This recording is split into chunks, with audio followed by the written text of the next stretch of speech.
Berikut ini adalah panduan ibadah online Gloria Sunday Service. Siapkanlah hati dan diri sehari sebelumnya. Berdoalah minta Tuhan mengarahkan hati Anda. Dan buat reminder jam ibadah di HP Anda. Berpakaianlah yang rapi dan sopan, sama seperti saat Anda ke gereja. Siapkanlah diri Anda 10 menit sebelum ibadah dimulai. Ambillah waktu teduh di hadapan Tuhan.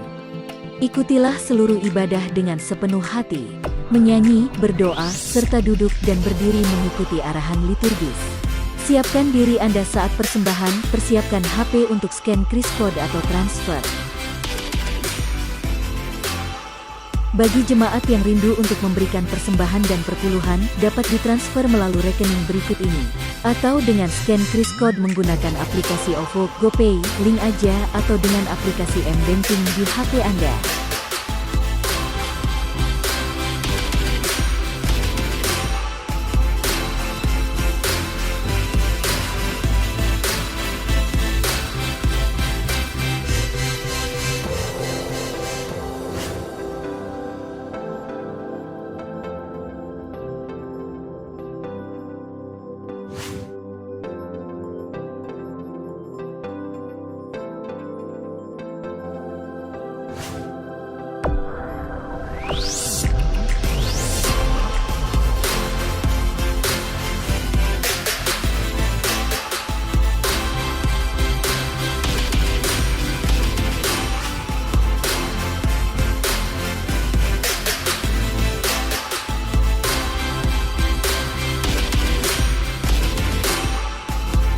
Hari ini kita bersyukur firman Tuhan akan disampaikan oleh Bapak Pendeta Budianto Lim dari STTRI Jakarta.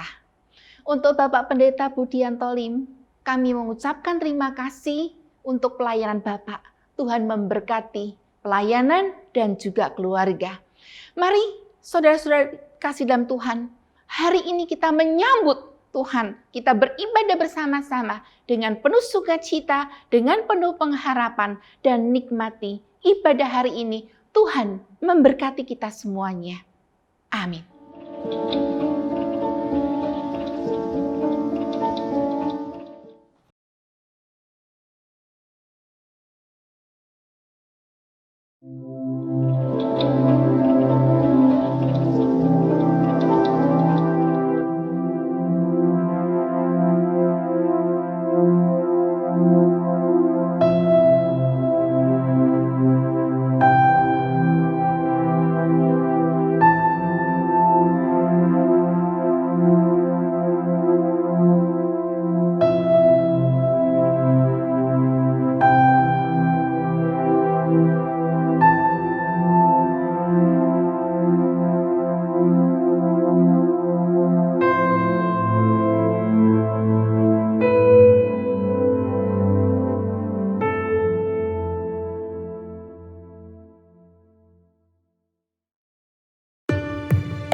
Shalom, saudara-saudari jemaat GKA Gloria Satelit yang dikasihi Allah di dalam Kristus.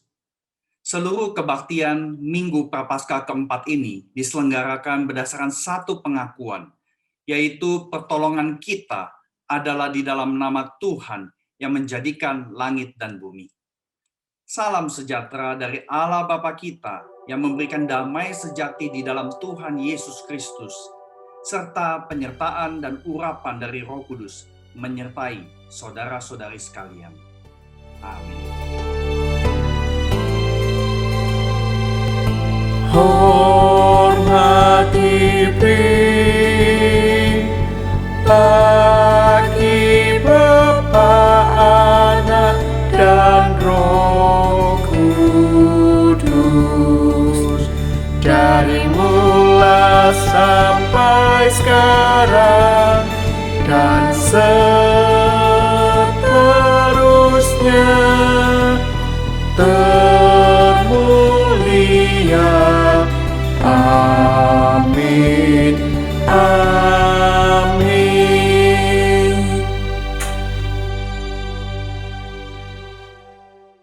Aku hendak mengagungkan Engkau, ya Allahku, ya Raja, dan aku hendak memuji namamu untuk seterusnya dan selamanya.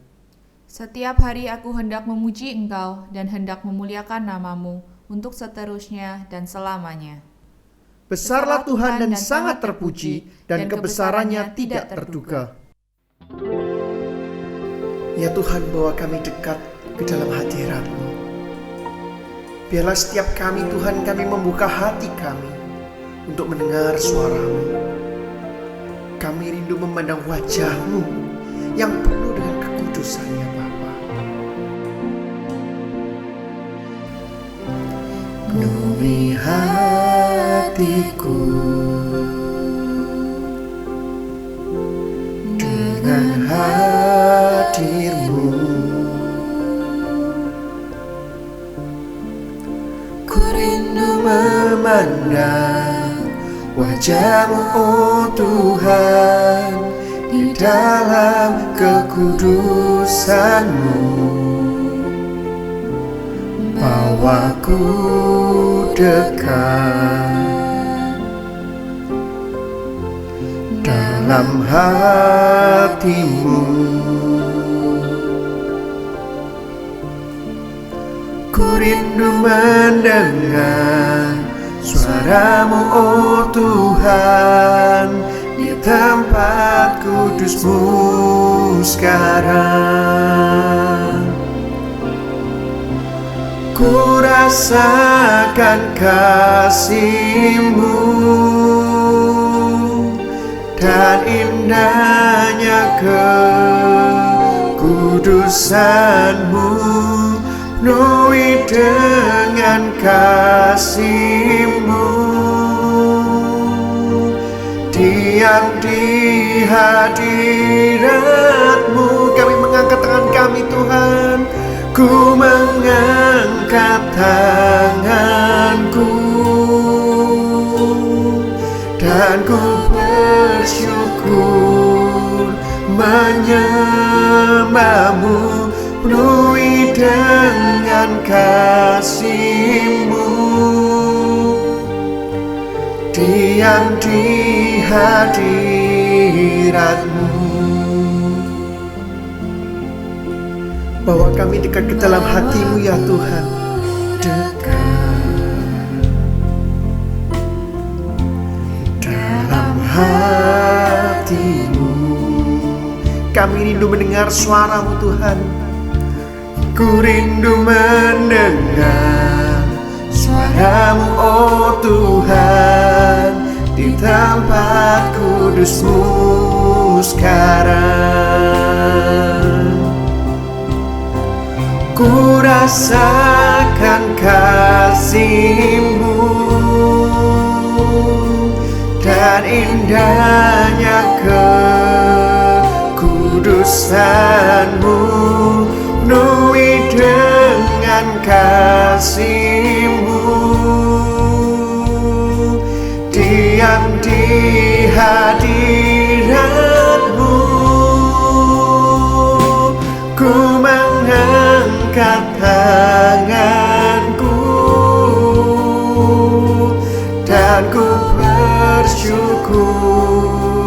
menyembahmu, penuhi dengan kasih-Mu.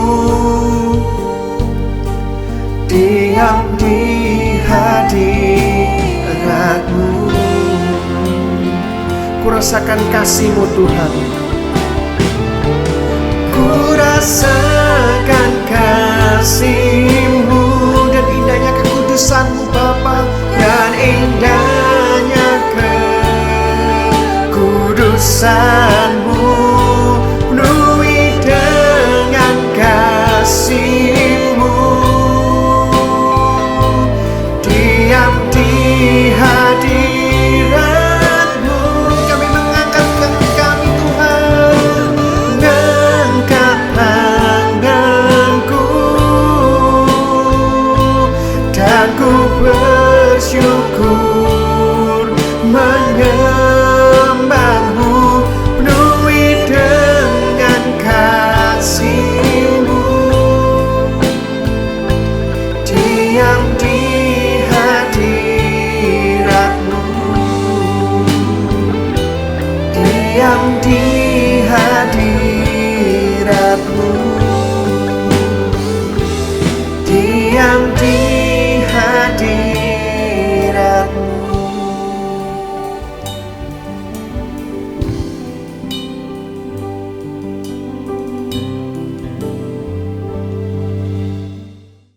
Ya Bapa, siapakah kami Tuhan? Engkau yang rela mati menebus dosa kami. Betapa besar sengsara yang Engkau rasakan hanya untuk kami manusia yang berdosa ini Tuhan. Kami yang tidak layak, tetapi Engkau menyucikan kami dengan darah-Mu yang kudus. Ajarkan setiap kami Tuhan, agar kami dapat mengasihi Engkau dengan segenap hati kami. Dan izinkanlah kami Tuhan, untuk kami boleh datang menyembah Engkau, Yesus Sang Juru Selamat kami. Amin. Efesus pasal yang kedua ayat 8-9 mengatakan, sebab karena kasih karunia kamu diselamatkan oleh iman. Itu bukan hasil usahamu, tetapi pemberian Allah. Itu bukan hasil pekerjaanmu. Jangan ada orang yang memegahkan diri.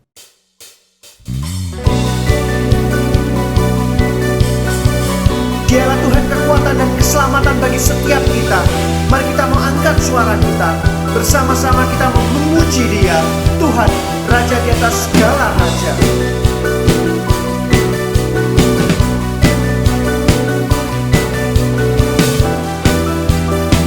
Mari kita sujud menyembah Dia. Bersyukurlah kepadanya, bawalah pujian baginya, karena Dia Raja, oh Dia yang perkasa. Tuhanlah kekuatanku,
Dialah Tuhan yang tidak pernah melupakan setiap kita.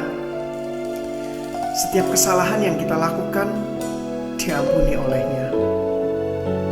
Mari kita mau datang, kita mau membawa setiap syukur dan pergumulan kita hanya kepada Dia.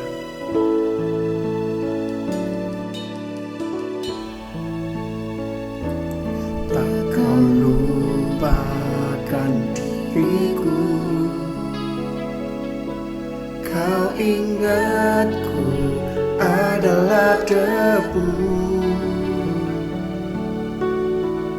tetapi kau meninggikannya di hadapan malaikatmu. Tak kau hapuskan namaku dari kitab kehidupanmu. Kau tak malu mengakuinya di hadapan Bapa. Kau alainya tiada mengingat lagi segala kesalahanku yang telah Engkau ampuni.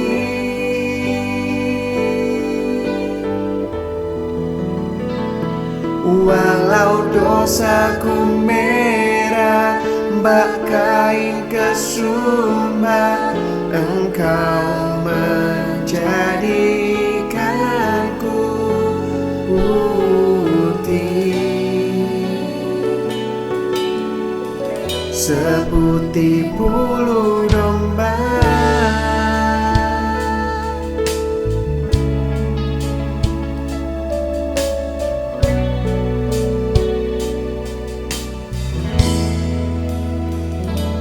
Tak kau hapuskan namaku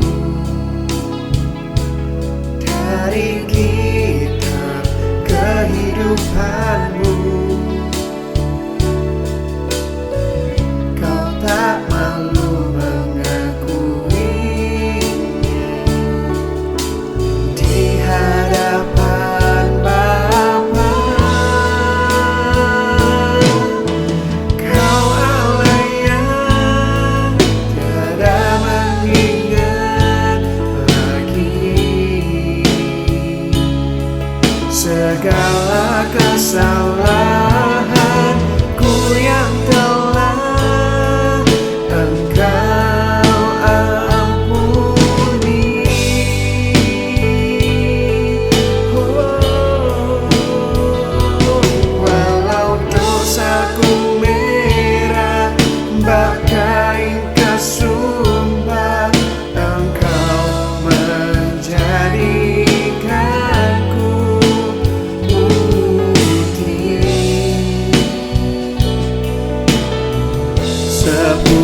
Sungguh Tuhan, kami mengucap syukur untuk setiap penyertaan-Mu bagi kami. Kami percaya Tuhan, apapun yang terjadi pada kami, semuanya itu tidak akan melebihi kapasitas kekuatan kami Tuhan. Tetapi ajarkan kami agar kami dapat bersandar, berserah hanya kepadamu. Seberat apapun permasalahan yang kami hadapi, kami percaya Tuhan, Engkau selalu menopang kami. Biarkan Tuhan melalui momen Paskah tahun ini, kami boleh mengingat kembali atas pengorbanan-Mu di atas kayu salib. Karya-Mu yang begitu besar bagi setiap kami, yang tidak ada tandingannya ya Bapa. Ajarkan kami anak-anak-Mu, agar kami boleh lebih mengasihi Engkau dalam hidup kami ya Tuhan. Kami juga mau berdoa Tuhan untuk bangsa dan negara kami Indonesia ini Tuhan. Tuhan, untuk setiap proses vaksinasi yang sedang dilakukan, kami berdoa biarlah semuanya boleh berjalan dengan baik dan boleh berjalan dengan lancar.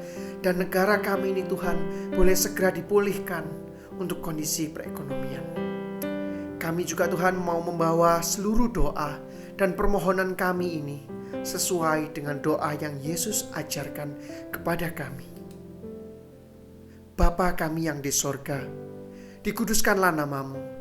Datanglah kerajaan-Mu, jadilah kehendak-Mu di bumi seperti di sorga. Berilah kami pada hari ini makanan kami yang secukupnya. Dan ampunilah kami akan kesalahan kami, seperti kami juga mengampuni orang yang bersalah kepada kami. Dan janganlah membawa kami ke dalam pencobaan, tetapi lepaskanlah kami daripada yang jahat. Karena Engkaulah yang empunya kerajaan dan kuasa dan kemuliaan sampai selama-lamanya. Amin. Mari bersama-sama kita mengikrarkan pengakuan iman kita yang berbunyi, Aku percaya kepada Allah, Bapa yang Maha Kuasa, Khalik langit dan bumi, dan kepada Yesus Kristus, Anak yang tunggal Tuhan kita, yang dikandung dari Roh Kudus, lahir dari anak darah Maria, yang menderita sengsara di bawah pemerintahan Pontius Pilatus, disalibkan, mati dan dikuburkan, turun ke dalam kerajaan maut. Pada hari yang ketiga, bangkit pula dari antara orang mati. Naik ke sorga, duduk di sebelah kanan Allah, Bapa yang Maha Kuasa. Dan dari sana ia akan datang untuk menghakimi orang yang hidup dan yang mati. Aku percaya kepada Roh Kudus, gereja yang kudus dan am, persekutuan orang kudus, pengampunan dosa, kebangkitan tubuh, dan hidup yang kekal. Amin. Karena salib-Mu Tuhan, kami menang. Karena salib-Mu, kami boleh hidup. Bukakan hati kami Tuhan, bukakan telinga kami, karena kami mau mendengar akan sabda-Mu ya Bapa.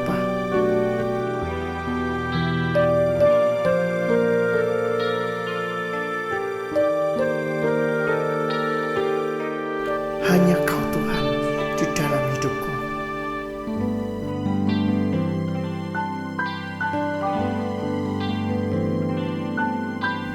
Hanya Kau Tuhan di hidupku. Kau berikan hidup yang baru. Darah-Mu menyucikan, pulihkan hatiku. Ku nyatakan Kaulah segalanya. Engkaulah sumber pengharapan. Kuasa-Mu sanggup menyembuhkan. Jiwaku pun berserah hanya kepadamu. Yesus, Kaulah segalanya. Karena salib-Mu ku hidup. Karena salib-Mu ku menang. Engkau yang berkuasa, sanggup untuk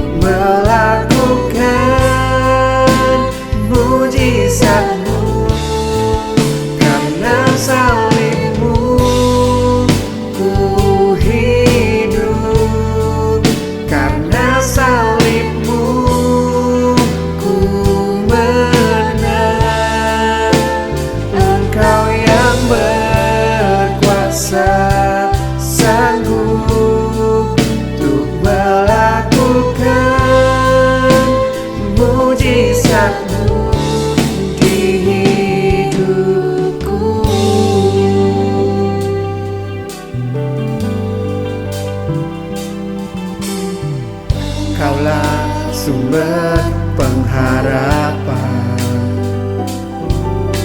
Kuasa-Mu sanggup menyembuhkan.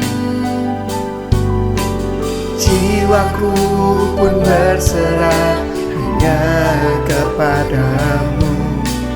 Yesus, Kaulah segalanya. Karena salib-Mu ku hidup, karena salib-Mu ku menang.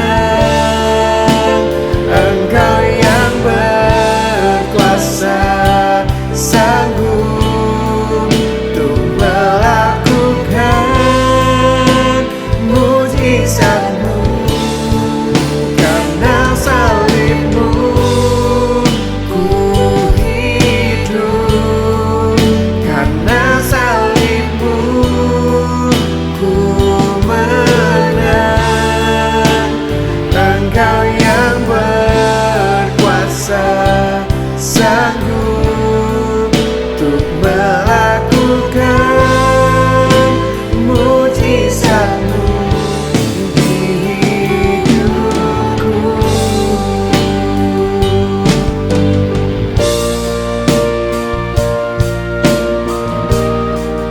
Sungguh Tuhan, karena salib-Mu kami hidup Tuhan. Karena salib-Mu kami menang dari dosa ya Bapa. Engkaulah Allah yang berkuasa. Biar Engkau yang membukakan hati kami Tuhan, bukakan pikiran kami, biar kami boleh berkonsentrasi Tuhan untuk mendengar akan firman-Mu ya Bapa.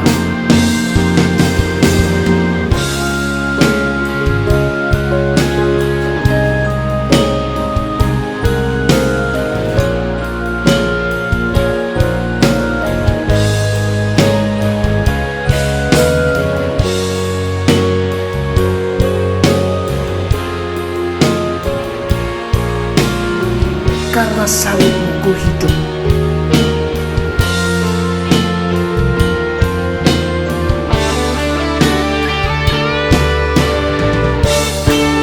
Karena salib-Mu ku hidup, karena salib-Mu ku menang. Engkau yang berkuasa, sanggup untuk melakukan mujizat-Mu.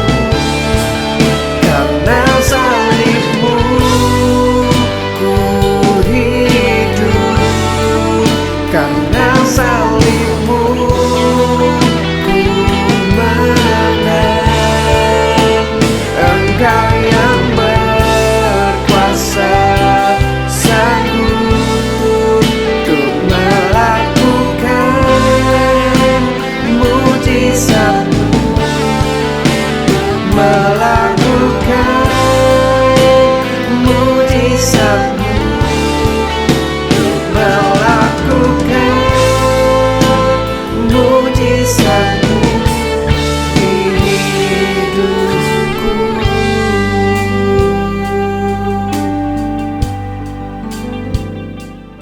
Silahkan.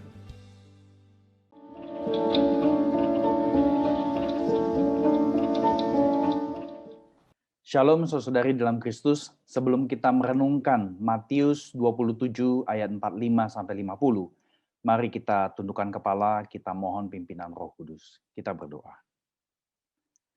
Kami datang ke hadapan-Mu ya Allah, karena Engkau adalah Allah yang terus menyatakan kebaikan-Mu dan kesabaran-Mu di dalam mengajarkan kami. Kiranya Engkau berkenan memperlihatkan kepada kami petunjuk ketetapan-ketetapan-Mu, sehingga kami boleh memegangnya sampai ajal kami menjemput. Dan kiranya Engkau berkenan membuat kami mengerti untuk memegang, untuk memelihara, untuk melakukan apa yang Kau sampaikan kepada kami pada hari ini dengan segenap hati kami. Dan kiranya Engkau boleh tolong setiap kami untuk dapat hidup menurut petunjuk perintah-perintah-Mu.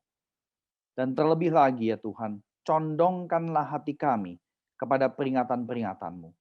Khususnya ketika pada saat ini kami akan merenungkan satu perkataan dirimu ya Tuhan Yesus ketika ada di atas kayu salib.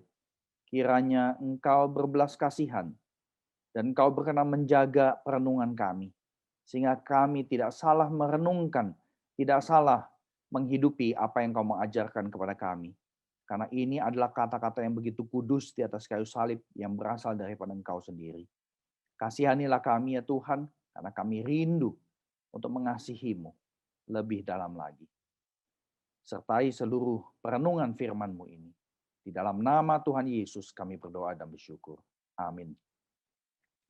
Baik, saudara yang terkasih, kita akan mendengarkan pembacaan firman Tuhan dari Matius 27 ayat 45 sampai 50 demikian. Mulai dari jam 12 kegelapan meliputi seluruh daerah itu sampai jam 3. Kira-kira jam 3 berserulah Yesus dengan suara nyaring. Eli, Eli, lama sabachthani. Artinya, Allahku, Allahku, mengapa engkau meninggalkan aku? Mendengar itu beberapa orang yang berdiri di situ berkata, ia memanggil Elia. Dan segeralah datang seorang dari mereka, ia mengambil bunga karang, mencelupkannya ke dalam anggur asam, lalu mencucukkannya pada sebatang bulu dan memberi Yesus minum. Tetapi orang-orang lain berkata, jangan, baiklah kita lihat apakah Elia datang untuk menyelamatkan dia. Yesus berseru pula dengan suara nyaring, lalu menyerahkan nyawanya. Demikianlah firman Tuhan. Saudara yang terkasih, apa yang kita baca barusan perlu kita saksikan, simak dari bagian-bagian sebelumnya. Karena Tuhan Yesus sampai di atas kayu salib dengan penderitaan yang begitu luar biasa berat. Sejak Kamis malam, Tuhan Yesus berpeluh seperti darah di Getsemani.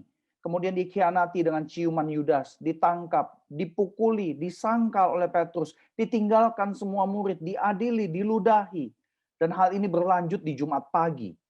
Ditambah dengan cambukan Romawi, disetarakan dengan penjahat Barabas, lalu divonis salib oleh Pilatus. Kemudian Tuhan Yesus dipaksa pikul salib sendiri, jalan menanjak Via Dolorosa, jatuh bangun menuju Bukit Golgota. Begitu Yesus merebahkan diri di atas kayu salib yang kasar, tubuh yang sudah tercabik-cabik pasti menimbulkan rasa sakit yang luar biasa. Derita itu terus berlanjut ketika 3 buah paku besar ditancapkan pada 2 tangan dan kakinya. Waktu salib ditegakkan, semua rasa sakit menambah derita yang luar biasa. Tergantung di atas salib adalah supaya mati perlahan-lahan. Dari jam 9 pagi, 3 jam tergantung, matahari makin panas, semua luka terbuka, darah mengalir campur keringat, membuat seluruh tubuh nyeri, perih, dan sakit tak henti. Dari jam 12 siang sampai jam 3 sore. Tiba-tiba terik matahari berubah menjadi gelap gulita. Sebuah tanda langit yang menunjukkan bahwa Yesus bukanlah orang biasa. Kalau Yesus orang biasa, waktu dia dipaku sebagai orang berdosa, bahkan disamakan dengan kriminal, seharusnya langit terang benderang menunjukkan sukacita. Tetapi ini terbalik. Matahari, langit ikut berduka. Semua gelap, saudara yang terkasih. Nah, saudara yang terkasih, kegelapan seperti ini bukanlah kegelapan gerhana matahari yang pernah terjadi 20 Maret 2015 atau 14 Desember 2020 yang lalu. Peristiwa salib terjadi di masa Paskah Yahudi, yaitu masa bulan purnama penuh. Artinya posisi bulan terjauh dari bumi dan matahari. Jadi nggak mungkin ada gerhana matahari. Tidak mudah bagi kita untuk menyelami apa yang ada di dalam benak Tuhan Yesus waktu kegelapan datang, saudari. Yesus pun pernah berkata, akulah terang dunia. Tapi di atas salib ia mengalami kegelapan yang paling gelap pada jam yang seharusnya terang benderang. Nah, inilah paradoks yang mungkin seumur hidup kita nggak bisa selami. Tidak ada penjelasan verbal dari Allah Bapa, dari Pilatus, dari orang Majus mengenai kegelapan ini.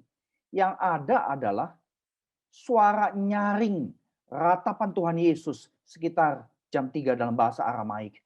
Eli, Eli, lama sabachthani.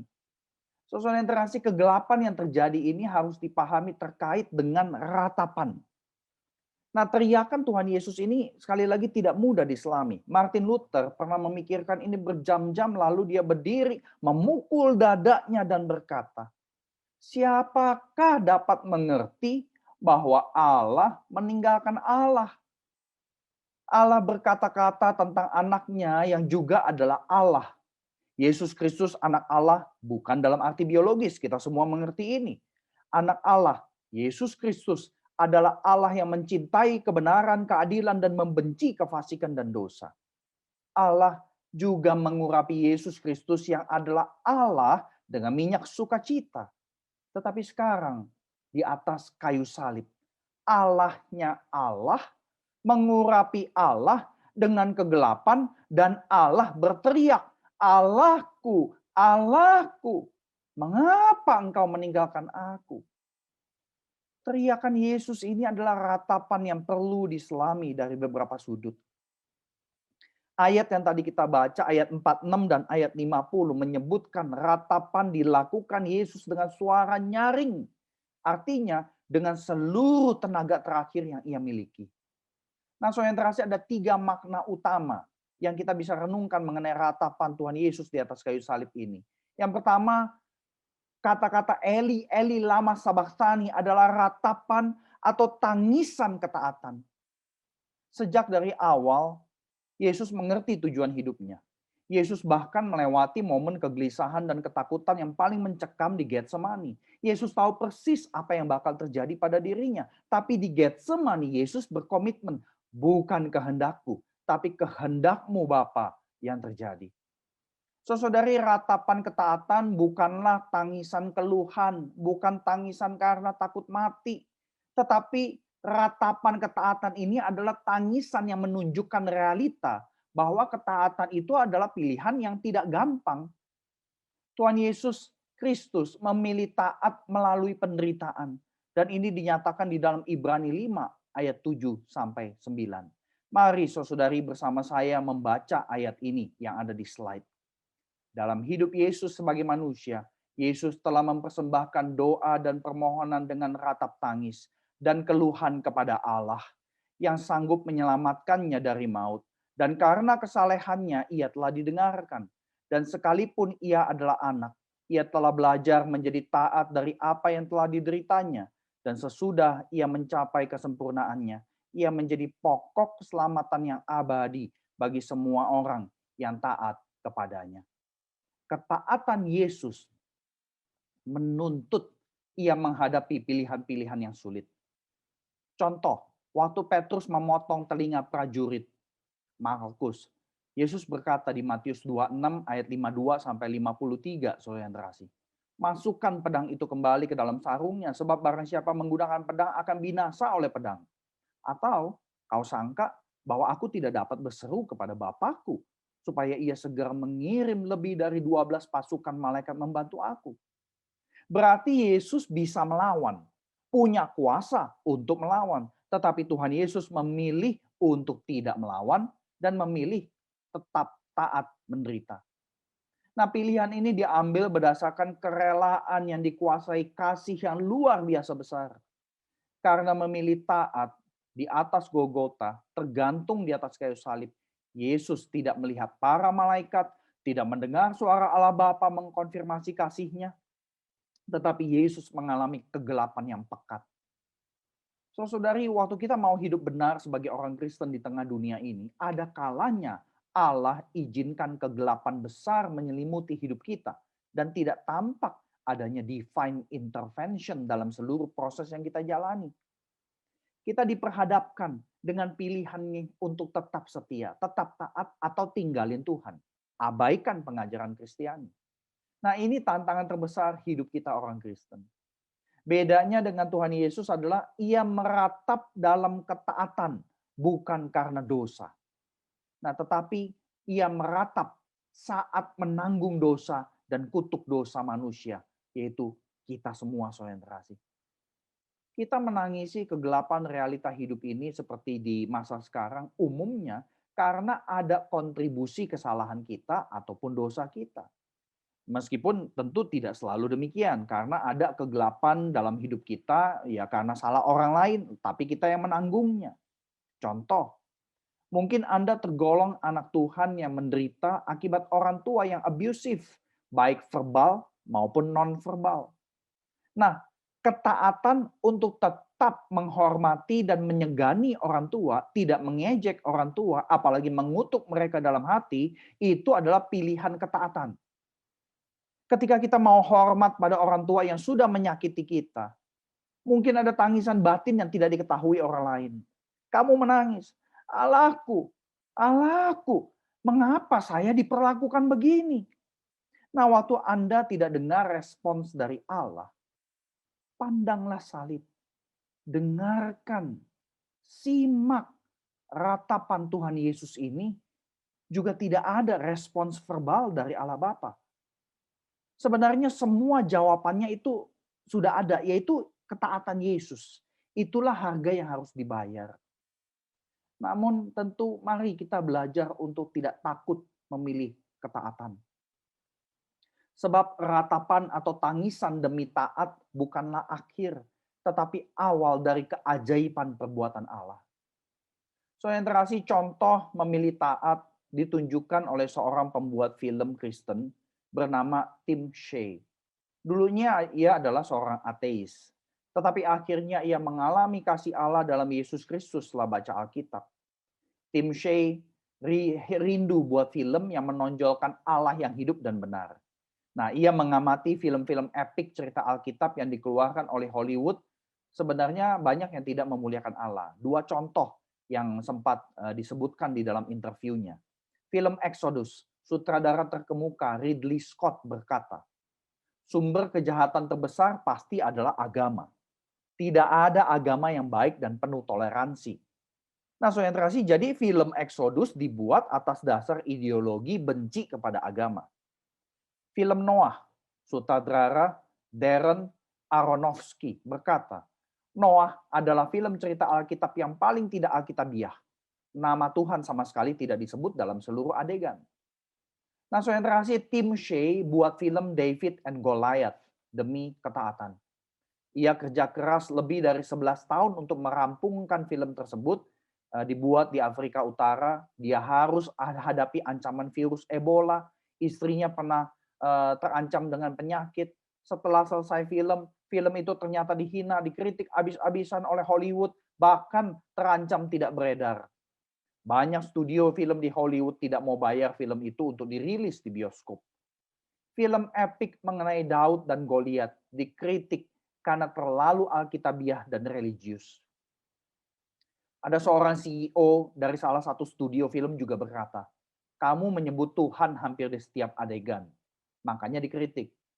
Jadi saudara, ketaatan Tim Shea sebagai murid Kristus di dalam dunia atau industri film membuatnya menghabiskan lebih dari 11 tahun dengan banyak kesusahan. Namun sekali lagi, tangisan demi taat bukan akhir. Karena visi atas film tersebut rampung melalui penggalangan dana dari komunitas Kristen di Amerika. Ketaatan adalah pilihan. Bagi Yesus Kristus Tuhan kita, ketaatannya diikuti oleh kegelapan dan teriakan yang memilukan. Namun lewat ketaatan itulah karya Allah justru mengalami penggenapan. Perhatikan Matius 26 ayat 54. Persis setelah Tuhan Yesus menegur Petrus. Tuhan Yesus mengatakan, kalau begitu bagaimanakah akan digenapi apa yang tertulis dalam kitab suci yang mengatakan bahwa semua ini harus terjadi. Artinya, saudara, teriakan dengan suara nyaring dari Tuhan Yesus bukan cuma ratapan ketaatan, tetapi ini juga adalah ratapan atau tangisan atas genapnya kasih dan keadilan Allah. Ini adalah ratapan keterharuan atas penggenapan rancangan keselamatan Allah. Nah, kenapa penggenapan? Karena perkataan Yesus ini identik dengan ratapan Daud di Mazmur 22. Kalau saudari bisa tengok Mazmur 22, Anda bisa memperhatikan di sana bahwa perkataan Tuhan Yesus di atas kayu salib itu mengutip kalimat pertama dari Mazmur 22 ayat 2a. Di situ dikatakan, Allahku, Allahku, mengapa engkau meninggalkan aku? Eli, Eli, lama sabachthani. Tetapi sebenarnya Tuhan Yesus bukan cuma mengutip ayat 2a saja, saudara. Saya percaya ketika Tuhan Yesus mengutip perkataan Mazmur sebagai satu wujud penggenapan apa yang diucapkan di dalam Perjanjian Lama, sebenarnya seluruh Mazmur 22 pasti ada dalam pikiran Tuhan Yesus. Nah, Tuhan Yesus harus ucapkan ayat 2a secara verbal supaya manusia mendengar bahwa salib yang dialaminya adalah satu-satunya cara penyelamatan dan satu ketetapan Allah yang harus terjadi. Oleh karena itu ratapan Yesus bukanlah tangisan cengeng, bukan tangisan ketidaksanggupan, pengen cepet-cepet selesaiin, bukan tangisan keraguan akan kasih Allah. Tetapi ratapan Tuhan Yesus adalah ratapan atau tangisan keterharuan. Karena seluruh rencana penebusan Allah yang dimulai sejak Abraham, Ishak, Yakub atau Israel, Daud, akhirnya genap, rampung, tuntas. Nah, saudara, waktu Daud menulis Mazmur 22, tentu ia tidak tahu Yesus keturunannya akan genapi semua ucapan tersebut. Kita tidak boleh menolak kebenaran bahwa perenungan dan perkataan Daud di Mazmur 22 ini pasti diinspirasi oleh Roh Allah. Artinya waktu Daud meratap di Mazmur 22, Allah sudah menetapkan Yesus untuk menggenapkan kasih dan keadilan Allah yang harus terjadi lewat salib.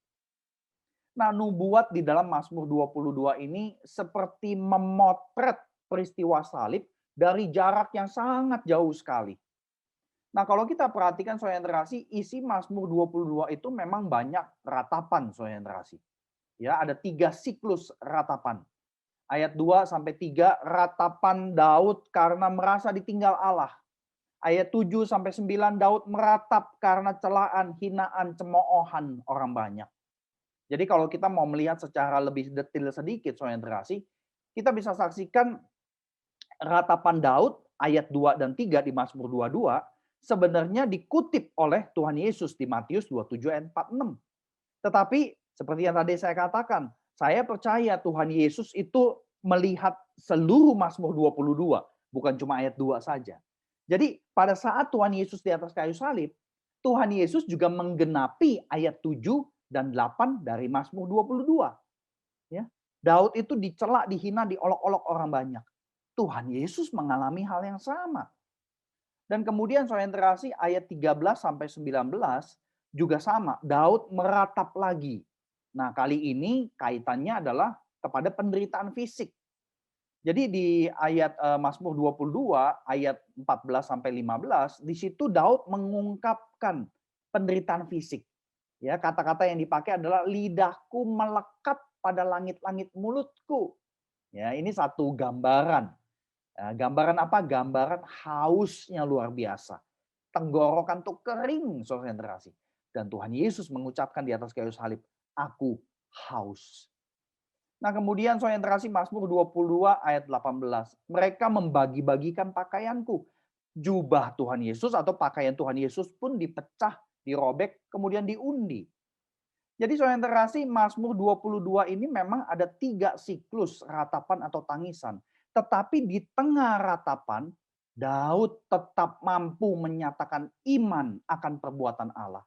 Ada 2 kali, ayat 4-6 dan ayat 10-11. Ayat 4-6, iman Daud adalah kepada Allah yang kudus, yang meluputkan nenek moyang Daud dari segala pergumulan. Kemudian ayat 10-11, Daud menyatakan Allah ini adalah Allah pemberi hidup yang sudah melindungi dia sejak dari kandungan ibunya. Nah, bukan cuma iman, saudara. Di dalam Mazmur 22, Daud juga menaikkan doa permohonan kepada Allah. Jadi ratapan Daud bukanlah tangisan tanpa iman. Bukan tangisan tanpa puji-pujian kepada Allah. Bukan tangisan yang bikin Daud males doa. Dan bukan tangisan yang tanpa jawaban sebenarnya. Nah, ayat 22b sampai 25, di situ dikatakan Daud berseru. Engkau telah menjawab aku.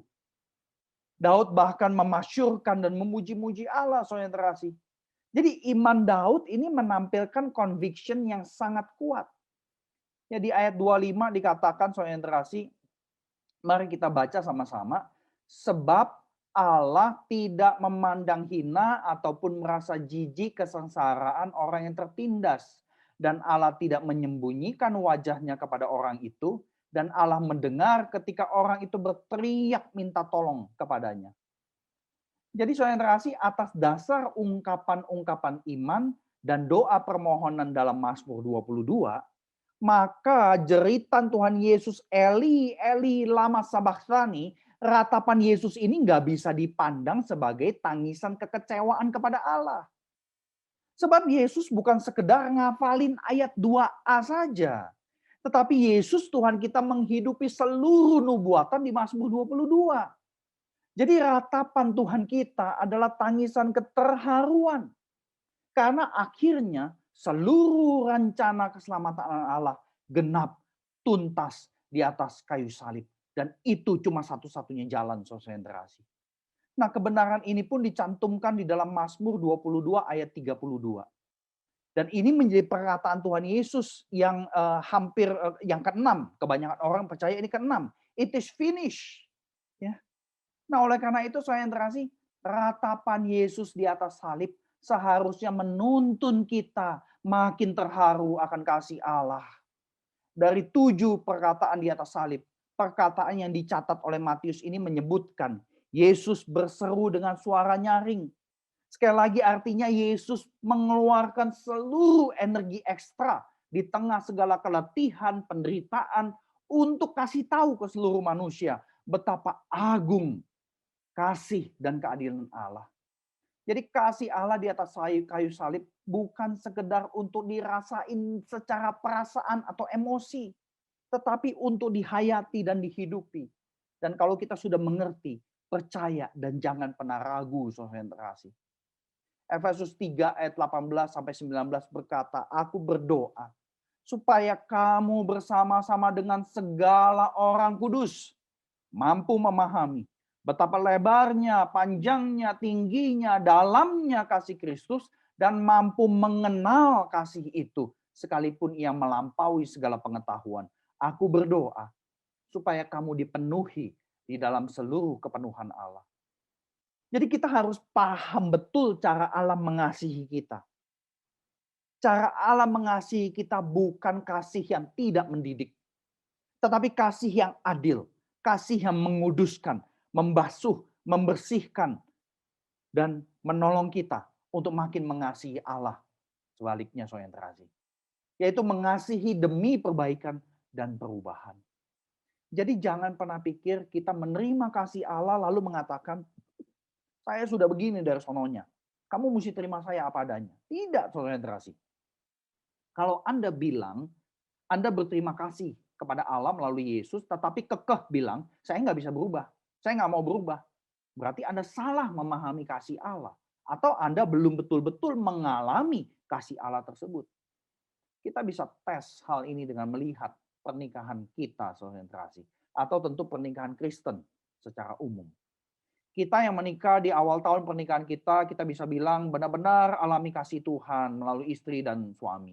Lambat laun kita makin kesel sama pasangan mungkin. Terima saya apa adanya dong. Kamu kan tahu saya udah begini.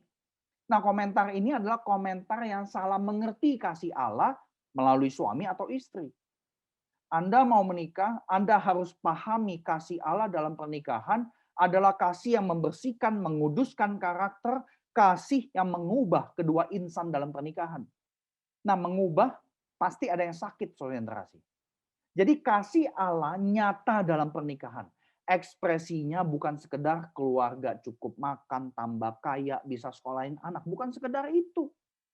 Kalau kasih Allah benar nyata, dipahami, dikenali dengan akurat, ekspresinya nampak waktu suami istri lagi konflik, bertengkar, pernikahan retak. Coba lihat, siapa yang bersedia berubah duluan? Coba lihat dan perhatikan. Siapa yang mau taat sama Tuhan, tidak boleh bercerai. dan pengajarannya. Siapa yang betul-betul mau ikutin pengajarannya, meskipun harus sambil menangis. Nah, saudara yang terkasih, bukan berarti kita hilang harapan ketika menangis karena kita mau taat. Sebab tangisan itu seperti ratapan Yesus, bukan akhir. Ratapan ketaatan Yesus ternyata menggenapkan kasih dan keadilan Allah. Maka tangisan kita yang mau taat akan menggenapkan rancangan Allah bagi hidup kita. Nah, rancangan Allah tidak pernah dibuat untuk mencelakakan Anda dan saya. Jadi saudara yang terkasih, salib harus ditempuh oleh Yesus karena memang tidak ada cara lain untuk display kasih dan keadilan Allah pada saat yang bersamaan. Hanya lewat salib, kedua karakter Allah, kasih, keadilan, bisa ditunjukkan kepada manusia yang berdosa secara bersamaan. Nah, kalau ada cara alternatif selain salib, tetapi Allah tidak gunakan cara itu, maka ia adalah Allah yang sangat kejam dan kita tidak perlu percaya. Mungkin kita bertanya, saudara yang terkasih, lah dia kan Allah, tidak terbatas dalam segala hal. Masa nggak punya alternatif lain sih? Jawabannya adalah, saudara yang terkasih, Allah itu sudah kerjakan semuanya. Allah pernah wipe out semua manusia, ya, dengan air bah. Allah pernah hukum Israel juga dan sebagainya. Tetapi tetap pada akhirnya salib adalah cara terakhir. Nah, memandang salib Kristus, kita nggak boleh lupa perkataan 2 Korintus 5 ayat 21 ini. Yesus yang tidak mengenal dosa telah dibuat Allah menjadi dosa karena Anda, saya, manusia. Supaya di dalam Yesus kita dibenarkan oleh Allah. Nah, selain itu di Galatia 3 ayat 13, saudara yang terkasih, Kristus telah menebus kita dari kutuk hukum Taurat dengan jalan menjadi kutuk karena kita. Sebab ada tertulis, terkutuklah orang yang digantung pada kayu salib. Jadi lewat salib, Allah tidak mau menyalahkan manusia, tetapi Allah menanggung semua dosa dan menimpakan semua akibat dosa pada diri anak tunggalnya, Yesus Kristus. Oleh karena itu sekali lagi saya tegaskan, kalau ada alternatif untuk selamat selain salib, tetapi Allah tidak mau gunakan alternatif itu, maka ia adalah Allah yang sangat kejam dan kita nggak perlu percaya. Kalau ada alternatif keselamatan selain salib, seperti yang diajarkan banyak kepercayaan, tetapi Allah tidak mau gunakan alternatif itu, maka kekristenan adalah agama yang paling bodoh. Kenapa? Karena cara penyelamatan dengan salib adalah cara yang paling memalukan, mematikan, dan juga sangat menyedihkan dan penuh penderitaan. Tetapi karena salib adalah satu-satunya cara terakhir, terbaik, termulia, teragung untuk display kasih dan keadilan Allah, maka Anda yang masih menolak, Anda tidak akan ketemu cara lain untuk diselamatkan. Tidak ada kasih yang lebih besar, lebih mulia, lebih agung, lebih adil selain kasih Allah yang mau mati melalui kayu salib buat kita semua. Nah, saudara yang terkasih, sampai zaman sekarang sebenarnya kasih Allah yang demikian masih ditunjukkan oleh anak-anak Tuhan di berbagai pelosok bumi ini. Salah satu contoh seperti yang terjadi di Korea. Ada seorang pastor bikin kotak penampungan untuk bayi cacat yang dibuang oleh pemudi yang hamil di luar nikah. Kemudian dikasih branding oleh satu film, The Dropbox. Ini satu wujud kasih Allah yang luar biasa sekali, saudara yang terkasih, dan masih terjadi. Nah, perenungan terakhir ratapan Yesus yang paling dekat dengan pergumulan kita adalah ratapan yang terakhir, saudara yang terkasih. Perenungan yang berkaitan dengan ratapan empati, saudara yang terkasih. Nah, pernah ditanya di dalam sejarah bahwa profesor ataupun ya kita tahu filsuf Nietzsche mengatakan God is dead tahun 1883, ya. Nah, perkataan ini kemudian dipakai oleh salah satu profesor di abad 20 yang dia mengatakan bahwa dia nggak mau mengajarkan murid-muridnya mengenai keberadaan Tuhan. Nah, si profesor tidak mau buang waktu katanya untuk bahas hal-hal mengenai Tuhan. Dalam beberapa periode kelas akhirnya tersingkap bahwa si profesor itu benci sama Tuhan karena dia pernah doa minta supaya orang tuanya disembuhkan, tapi Tuhan tidak intervensi sama sekali. Nah, saudara yang terkasih, dari sekian banyak alasan orang jadi ateis, kemungkinan besar alasan penderitaan, alasan dikecewakan karena penderitaannya tidak diangkat oleh Tuhan meskipun dia sudah doa, mungkin alasan ini yang paling banyak muncul, saudara yang terkasih. Nah, profesor filsafat di dalam universitas itu terkunci dengan kekecewaan yang berubah jadi kebencian kepada Tuhan. Nah, itu yang membutakan matanya untuk percaya Yesus. Padahal waktu 1883 filsuf ini Nietzsche berani berkata God is dead. Tetapi tahun 1900 Tuhan yang ngomong. Lihat, Nietzsche is dead. Jadi saudara yang terkasih cuma beda 17 tahun saudara yang terkasih. Yang mati bukan Allah, tetapi Nietzsche.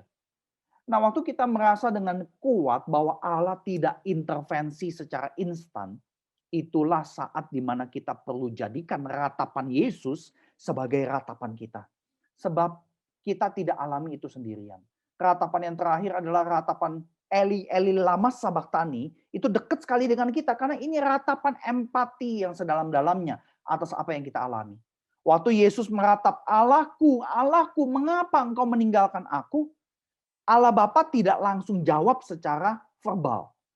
Jawaban Allah Bapa itu tunggu beberapa hari di kebangkitan. Jadi Tuhan Yesus tidak dapat intervensi instan dari Allah. Jika Yesus anak Allah tidak dapat intervensi instan, ya jangan expect kita dapat intervensi instan, saudara yang terkasih. Tujuannya tidak ada intervensi instan cuma satu, yaitu menguji apakah kita tetap percaya dan mengasihi Allah meski tidak nampak ada solusi. Kalau Allah selalu intervensi ketika ada masalah, maka iman dan kasih kita kepadanya hanya bergantung pada hasil, saudara yang terkasih. Tidak ada intervensi instan dari Allah bukan berarti Allah tidak mau bertindak karena kurang sayang sama kita. Tidak. Bukan berarti Allah tidak sanggup bertindak karena kurang berkuasa. Tidak, saudara yang terkasih. Tetapi supaya kita memandang Yesus, menyadari bahwa kita tidak sendirian, dan belajar praktek ratapan seperti Yesus meratap, saudara yang terkasih. Karena ketika kita meratap, kita bisa mengalami ratapan Yesus yang berempati dengan kita. Jadi tidak adanya intervensi instan bukan berarti tidak ada jawaban. Jawaban itu sebenarnya sudah ada, saudara yang terkasih.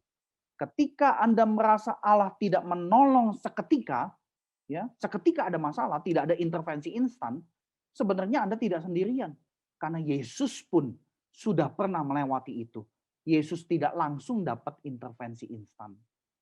Hanya kepada Tuhan yang mampu berempati pada penderitaan manusia, kita patut percaya. Seorang bernama Elie Wiesel.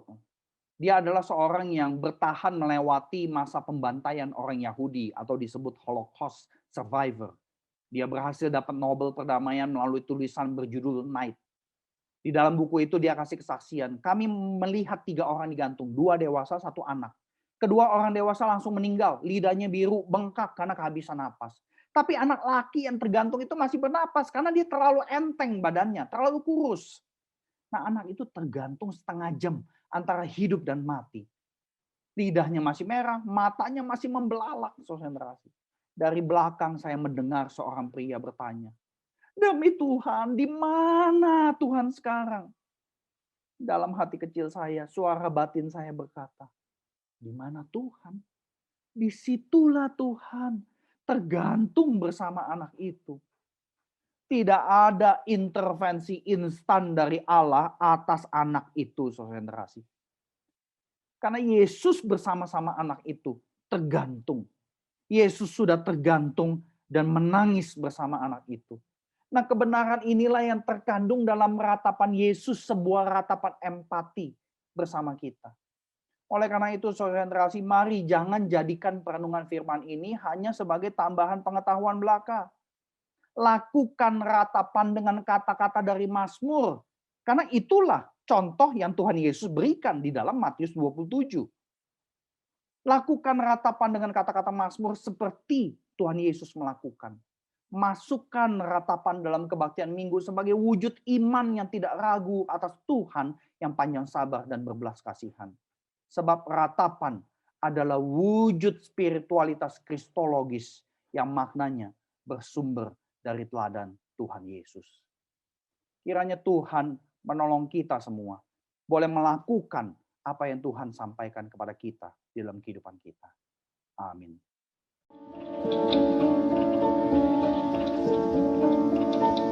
Selamat pagi jemaat Tuhan yang saya kasihi. Waktu berlalu dengan cepat sekali dan tak terasa awal bulan depan, yaitu tanggal 2 April dan 4 April, kita akan memperingati hari kematian dan kebangkitan Tuhan Yesus. Satu kebiasaan baik yang telah kita lakukan selama ini, yakni sebelum kita sampai pada hari Jumat Agung, kita akan melakukan serangkaian kegiatan rohani. Yang pertama, mulai 28 Maret sampai 2 April, kita akan mengadakan doa puasa yang dimulai jam 10 malam sampai jam 12 siang. Lalu yang kedua, mulai 29 Maret sampai 1 April, yakni hari Senin malam sampai Kamis malam, jam 7, jemaat dapat mengikuti ibadah malam untuk memperingati kesengsaraan Tuhan Yesus. Sebelum ibadah dimulai, jemaat dianjurkan mempergunakan waktu 1/4 jam untuk menenangkan diri dan berdoa. Guna menciptakan suasana yang lebih teduh, jemaat boleh menyalakan lilin di tempat di mana kita akan mengikuti ibadah. Lilin dapat diambil di gereja bersama dengan roti dan anggur. Yang ketiga, pada jam 7 malam, lilin dapat dimatikan dan kita akan memulai ibadah malam secara live streaming. Jemaat bisa menyaksikan acara ini melalui link yang akan dibagikan atau langsung YouTube GKA Gloria. Selesai pemberitaan firman Tuhan, jemaat diberi kesempatan untuk memberikan persembahan dengan mentransfer ke rekening gereja masing-masing. Dan yang keempat, kebaktian Jumat Agung akan diadakan pada hari Jumat 2 April jam 9 pagi. Jemaat bisa mengikuti kebaktian ini melalui link yang akan dibagikan atau YouTube GKA Gloria. Firman Tuhan akan disampaikan di dalam 2 bahasa, yakni bahasa Indonesia dan diterjemahkan ke dalam bahasa Mandarin. Selesai khotbah akan dilanjutkan dengan perjamuan kudus. Yang kelima, kebaktian kebangkitan Tuhan Yesus Kristus akan dilaksanakan pada hari Minggu 4 April pada jam 7 pagi memakai 2 bahasa dan jam 9 memakai bahasa Indonesia. Yang keenam dan yang terakhir, gereja menghimbau jemaat dapat memberikan persembahan Paskah sebagai ucapan syukur kepada Tuhan. Persembahan ini dapat ditransfer ke rekening gereja masing-masing atau dimasukkan ke dalam amplop dan dibawa ke gereja untuk dimasukkan ke dalam kotak persembahan. Demikian pengumuman dari gereja. Kami memohon agar jemaat bisa berpartisipasi di dalam acara ini. Terima kasih, Tuhan memberkati kita. Amin.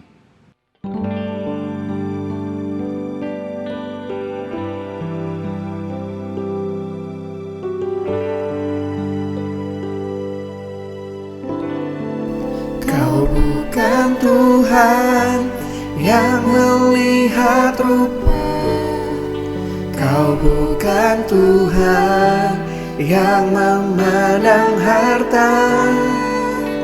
Hati hamba yang selalu Kau cari, ya Kau temukan di dalamku. Selama ku hidup, ku mau menyembah-Mu, sebab Engkau sangat berarti bagiku. Yang terbaik yang ada padaku, ku persembahkan kepadamu, Yesusku.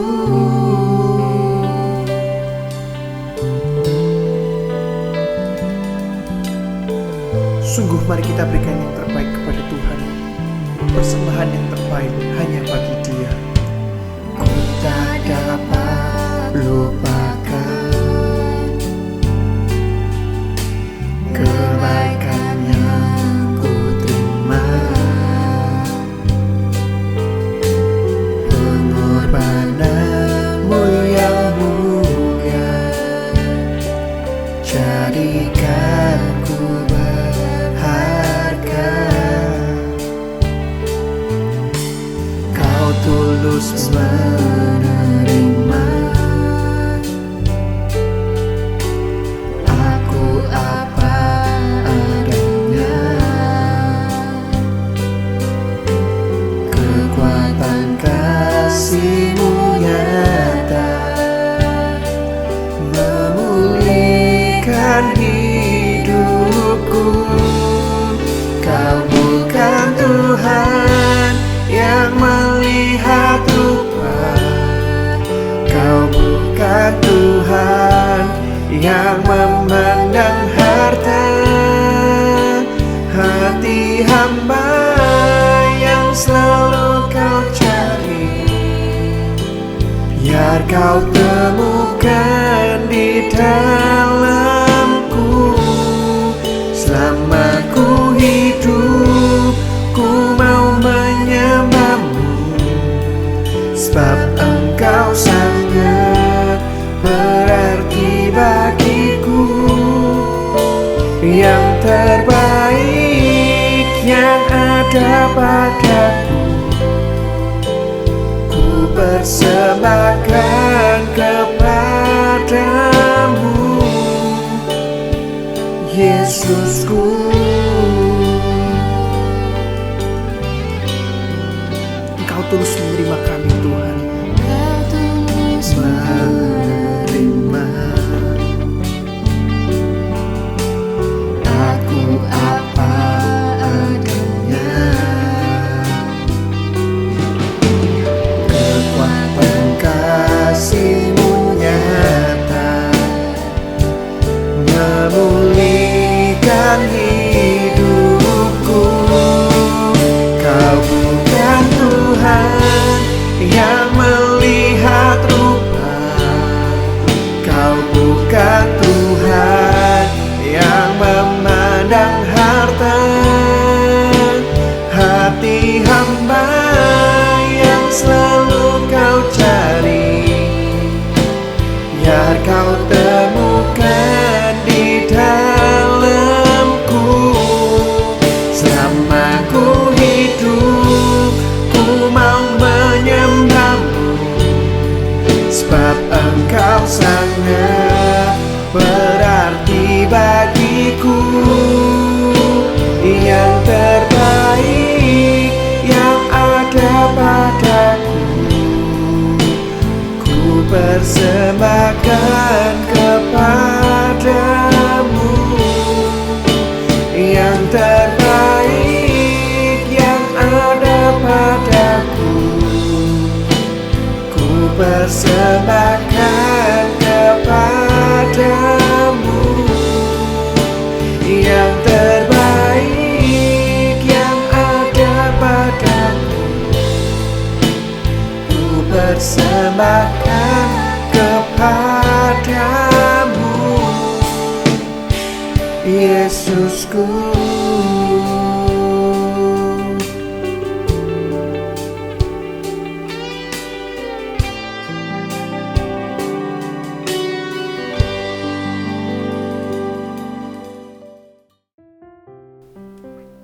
Seperti lagu yang baru saja kami naikkan ini ya Tuhan, kami tahu bahwa Engkau tidak pernah melihat rupa maupun harta kami, tetapi Engkau melihat ketulusan dan kesungguhan hati kami. Ajarkan kami ya Tuhan, agar kami tidak hanya memberi secara materi, tetapi kami boleh mempersembahkan diri kami, yang terbaik dari diri kami, untuk melayani Engkau dan memuliakan nama-Mu Yesus. Kami serahkan persembahan ini Tuhan hanya bagi Engkau. Dalam nama-Mu Yesus kami berdoa. Amin. Bagi Dialah kemuliaan di dalam jemaat dan di dalam Kristus Yesus, turun-temurun sampai selama-lamanya. Doksologi. Puji Allah Bapa Putra, puji Allah Roh Kudus, ketiganya yang esa. Pohon selamat sumber berkat. Amin.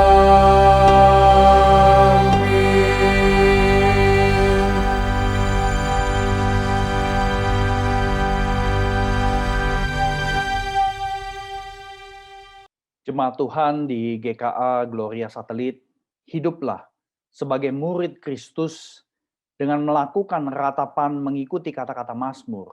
Sebab itulah tindakan menyerupai Tuhan kita, Yesus Kristus. Dan terimalah berkat Tuhan.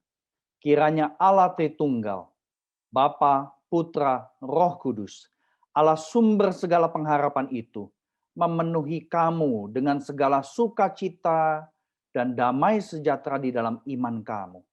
Supaya oleh kekuatan Roh Kudus, kamu berlimpah-limpah dalam pengharapan dari sekarang sampai Tuhan Yesus datang kembali. Amin.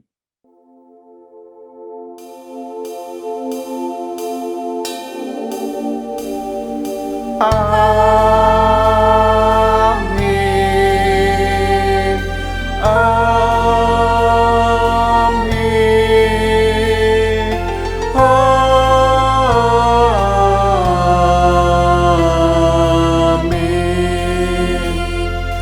Amin.